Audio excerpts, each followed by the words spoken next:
Alors, donc bonjour à tous. Ce qu'on va faire aujourd'hui, c'est parler un petit peu de la spirale de Pythagore. Alors pourquoi je vous parle de ça? Parce que c'est quand même quelque chose qui est très beau. Alors je vais vous expliquer ce que je trouve beau là-dedans. C'est que à partir d'une figure géométrique très simple, une spirale, eh bien on peut arriver à décrire en fait des nombres irrationnels. Racine de 2, racine de 3. C'est des nombres qui sont pas forcément agréables lorsqu'on les découvre, mais en fait on va voir que c'est tout simplement quelque chose de géométrique.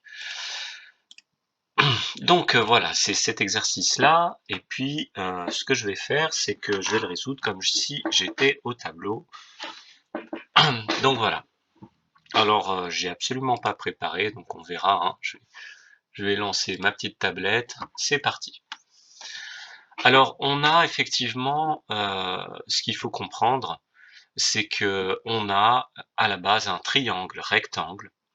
Vous voyez que ici il y a voilà, ici il y a un angle droit, et puis effectivement il isocèle. On a également que OA0, donc cette distance-là, et A0 à 1 sont égaux à 1. Alors, bon voilà.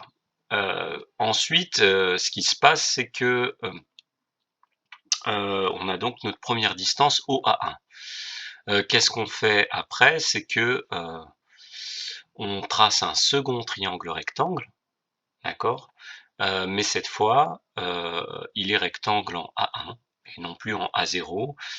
Et de la même manière, la longueur A1, A2 est égale à la longueur A0, A1.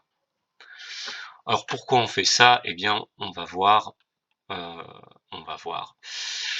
Donc en fait, on a comme ça une suite finalement de triangles rectangles. Le premier est un triangle rectangle isocèle, hein, mais tous les autres sont des triangles rectangles. Et ce qu'ils ont en commun, c'est que finalement A0, A1, A1, A2, A2, A3 ben, sont tous de longueur 1. Et puis à chaque fois, on a la présence d'un angle droit. Alors, à quoi on va s'intéresser? Eh bien, on va s'intéresser aux longueurs, en fait, aux rayons qui sont ici. Donc, on va s'intéresser à OA1, OA2, OA3, OA4, qui sont finalement les rayons de notre spirale. Alors grâce, en fait, le moteur de tout ça, je vais l'expliquer, ça va être le théorème de Pythagore. Donc on va déjà le faire pour... Donc je vais tracer ça. Alors peut-être pas en vert, hein. On va rester plus classique. Voilà. Bon. Et c'est pas du tout isocèle, donc je vais essayer de refaire ça proprement. Voilà, c'est une figure à main levée.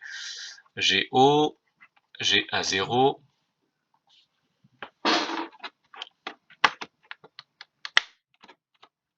D'accord? Alors, hop, petit problème technique. Et là, j'ai A1. Donc, alors, qu'est-ce qu'on va écrire? Alors, ici, on sait que c'est 1, et ici, on sait que c'est 1 également. Et ce qu'on cherche, c'est OA1. Alors, comment est-ce qu'on calcule une longueur, en particulier la longueur de l'hypoténuse dans un triangle rectangle? On utilise le théorème de Pythagore. Donc, on va dire... j'ai encore un petit bug.